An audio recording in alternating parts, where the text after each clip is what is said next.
Oke, Assalamualaikum warahmatullahi wabarakatuh. Nah, jadi sebelumnya tadi di awal saya sudah memperlihatkan eh, satu video yang berkaitan dengan topik kita hari ini yaitu CRM atau biasanya juga dikenal dengan Customer Relationship Management. Nah, mungkin kalian sudah mempunyai gambaran tentang apa itu CRM. Tapi sebelum kita masuk untuk melihat secara lebih dalam tentang CRM, maka sebelumnya kita perlu melihat ke belakang. Jadi CRM ini sebenarnya dari mana? Ya. Nah, nah eh, di mata kuliah manajemen pemasaran, saya yakin kalian sudah pernah melihat slide ini. Jadi, pemasaran itu terdiri dari beberapa konsep. Ya, biasa juga dikenal dengan evolusi dari konsep pemasaran.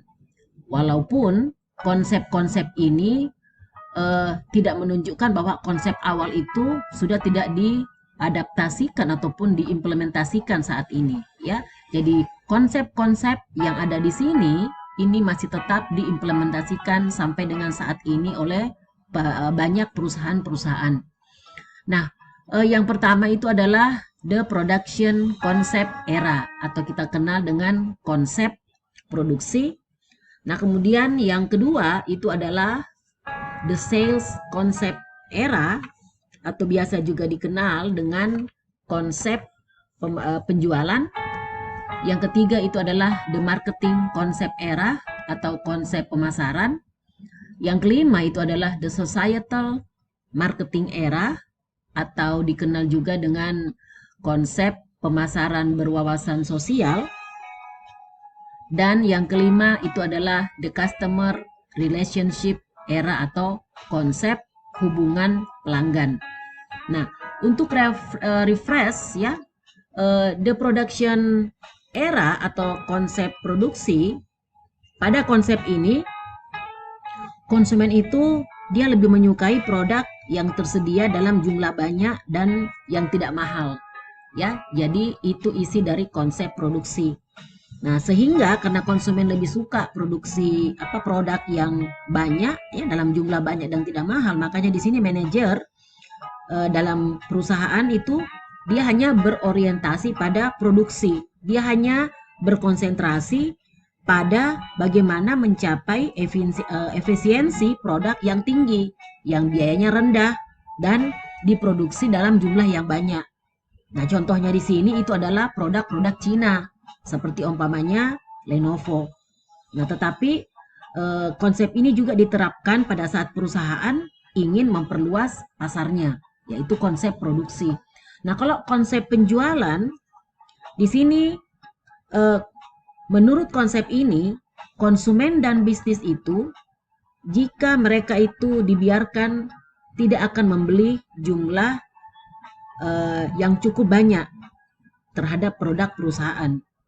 Nah, karena di sini perusahaan itu supaya konsumen ini mau membeli banyak, maka mereka itu melakukan penjualan dengan menggunakan promosi yang sangat agresif. Ya, jadi di sini ada banyak sekali promosi-promosi yang dilakukan oleh perusahaan supaya konsumen itu mau membeli dalam jumlah yang banyak. Oke. Nah, contohnya di sini itu adalah untuk perusahaan-perusahaan yang tidak terlalu banyak dipikirkan ataupun diminati oleh konsumen atau pelanggan, atau biasanya dikenal dengan unsought product atau produk yang kurang dicari atau mungkin tidak dicari. Nah, seperti juga umpamanya contohnya di sini itu adalah asuransi, ya, kemudian ensiklopedia, peti mati, itu semua masuk ke dalam unsought product, ya. Jadi itu biasanya mereka menggunakan konsep penjualan. Nah, hal yang sama juga diterapkan apabila perusahaan itu dia berproduksi melebihi kapasitas. Jadi banyak sekali produknya. Nah, sehingga mereka di sini melakukan banyak sekali kegiatan-kegiatan promosi. Nah, itu konsep penjualan. Nah, kalau konsep pemasaran, konsep ini memiliki filosofi merasakan dan merespon yang berpusat pada pelanggan. Sehingga di sini tugas pemasaran bukanlah bukanlah untuk mencari pelanggan yang tepat untuk produk, ya. Melainkan di sini mereka itu tugasnya adalah menemukan produk yang tepat, ya. Mencari produk yang tepat untuk konsumen. Saya kasih contoh di sini Dell Computer. Nah, Dell Computer itu dia tidak menyiapkan komputer yang sempurna untuk pasar targetnya.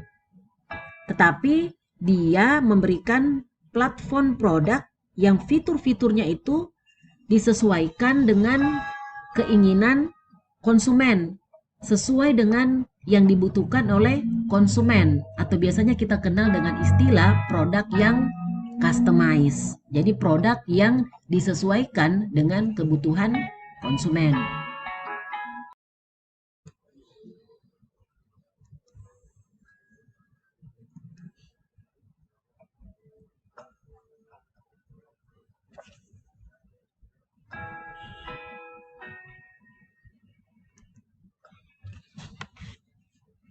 Nah, selanjutnya saya akan jelaskan tentang konsep yang keempat, yaitu the societal marketing era. Nah, kalau menurut konsep ini, kesejahteraan manusia itu diletakkan atau berada pada posisi yang paling tinggi, ya, dibandingkan dengan baik keuntungan maupun untuk memuaskan kebutuhan ataupun keinginan daripada pelanggan, yaitu konsep ini. Nah, konsep dari marketing societal marketing era di sini saya bisa perlihatkan di sini, ya. Nah, kita lihat dulu di sini, ya. Konsep pemasaran berwawasan sosial. Jadi, konsep pemasaran berwawasan sosial ini, kalau kalian perhatikan di sini, itu terdiri dari 3 faktor, ya.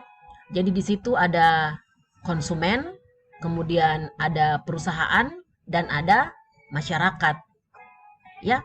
Nah, jadi menurut konsep ini, masyarakat di sini, kalau berhubungan dengan masyarakat itu, perusahaan itu harus memastikan bahwa baik barang maupun jasa, tindakan-tindakan ataupun investasi yang dilakukan oleh perusahaan itu pertama-tama itu harus melayani kesejahteraan masyarakat.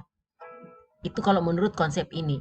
Dan untuk pihak yang kedua, yaitu konsumen, produk yang diproduksikan oleh perusahaan itu harus bisa memuaskan kebutuhan dari pelanggan. Makanya di sini kalian bisa baca pemuasan keinginan ataupun kebutuhan dari konsumen. Dan kemudian apa tugas dari perusahaan di sini? Di dalam bisnis, perusahaan tujuan utamanya itu adalah untuk mendapatkan laba. Nah, tetapi kalau menurut konsep ini, itu laba akan datang, ya. Setelah apa? Setelah perusahaan itu membangun hubungan dengan pelanggan, yaitu hubungan jangka panjang. Kemudian perusahaan juga di sini harus bertanggung jawab secara sosial dan menyediakan produk yang memuaskan untuk menghasilkan laba dan memaksimalkan kesejahteraan dari perusahaan itu sendiri. Jadi di sini menurut konsep ini, ya, bahwa perusahaan itu harus membuat keputusan pemasaran yang baik serta mempertimbangkan baik kebutuhan maupun keinginan dari konsumen. Nah, jadi konsep ini bisa kita katakan dia itu memberikan penekanan pada tanggung jawab sosial dan menyarankan untuk tetap mempertahankan tanggung jawab sosial tersebut. Nah, itu kalau konsep pemasaran berwawasan sosial. Nah, adapun konsep penjualan dan konsep marketing, kalian bisa lihat pada slide ini. Bagaimana perbedaan antara konsep pemasaran dan konsep penjualan. Jadi beda antara penjualan dan pemasaran. Nah, jadi kalau kalian perhatikan di sini, konsep pemasaran itu titik awalnya berasal dari factory atau pabrik. Ingat tadi ya, selling itu dia berusaha untuk menjual lebih banyak. Ya, jadi harus ada dimulai dari faktor, kemudian dia fokus kepada produk yang saat ini sudah ada. Nah, kemudian sarananya itu melalui penjualan dan promosi. Dan sasaran akhirnya itu adalah keuntungan melalui volume penjualan. Nah, itu kalau konsep penjualan. Nah, kalau konsep pemasaran itu dia punya titik awal itu berasal dari pasar atau market, ya. Nah, kemudian dia fokus kepada apakah yang dibutuhkan oleh pelanggan atau customer needs. Nah, kemudian sarana yang dilakukan itu adalah integrated marketing. Jadi semua alat-alat pemasaran itu mereka pergunakan. Dan sasaran akhirnya itu adalah tetap laba, tetapi melalui kepuasan konsumen. Jadi jelas ya bedanya.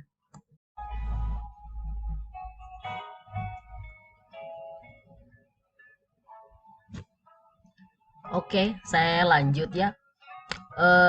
Jadi konsep berikutnya itu adalah konsep customer relationship era, ya, atau biasa juga dikenal dengan relationship marketing. Nah, jadi relationship marketing itu merupakan pengenalan setiap pelanggan secara lebih dekat dengan menciptakan komunikasi dua arah dengan mengelola suatu hubungan yang saling menguntungkan antara pelanggan dan perusahaan. Nah, ini menurut Chan. Jadi kalau kita berbicara tentang customer relationship management, konsep ini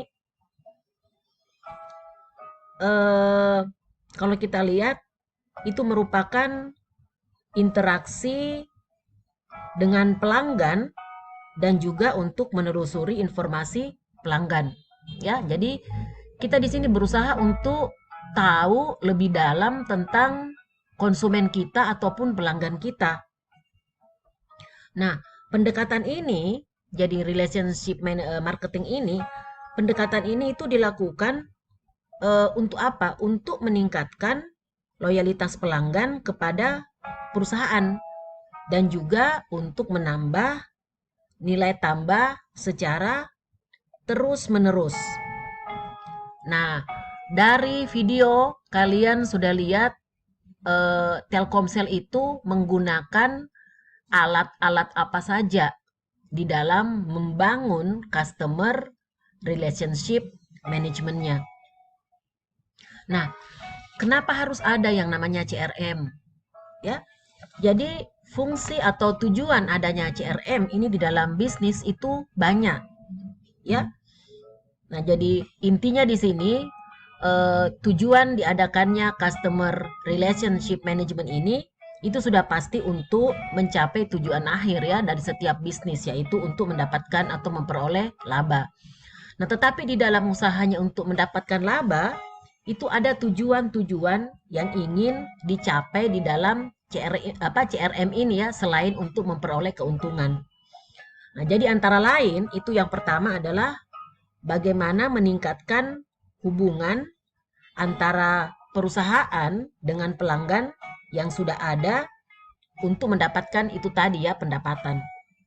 Nah, kemudian tujuan yang kedua kenapa harus ada CRM itu adalah untuk menyediakan informasi yang lengkap mengenai pelanggan kita untuk memaksimalkan jalinan hubungan pelanggan dengan perusahaan, ya, bisa secara upselling dan juga bisa secara cross selling. Nanti kita lihat apa itu upselling dan apa itu cross selling. Nah, sehingga nanti ini bisa memberikan keuntungan bagi perusahaan atau bisa meningkatkan keuntungannya dalam hal apa? Dalam hal untuk mengidentifikasi, untuk menarik, ataupun untuk mempertahankan pelanggan yang paling memberikan nilai tambah bagi perusahaan.